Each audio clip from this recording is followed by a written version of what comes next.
Hello friends, welcome back to my channel song ball channel को आपको स्वागत करुचे। आज आम बनामा झोलेर भजा। फर्स्ट मुई झोलेर के काटी देछे, तारपरे रिफाइन तेल दमा, कटा ही देबा झोलेर के फ्राई करमा।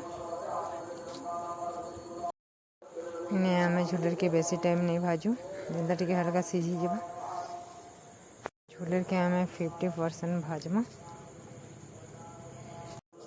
आम झोलेर भाजी ही गला, तारपरे आम मसला बनामा। तो चलो मैं आपण से शेयर कर मसला काना काना ग्राइंडिंग कराई। जीरा, लहसुन, अदा और प्याज को मु ग्राइंडिंग कर देछे। मसला देला परे आम भल से टिके भाजी देमा।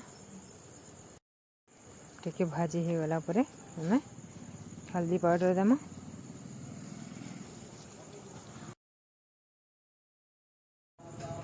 तापरे लाल मिर्च पाउडर देमा, धनिया पाउडर देमा, जीरा पाउडर देमा।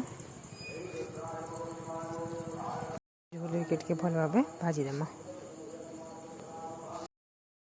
स्वाद अनुसार लुण दे देमा। तापरे कटा होइतबा टमाटो दे देमा। झोलेर के आम टमाटो टिके मेल्ट हवा तक भाजमा। तो रेडी ही गला हमारा गरम गरम मसाला झोलेर भजा। मोर वीडियो भल लगे जल्दी लाइक एंड सब्सक्राइब कर दो।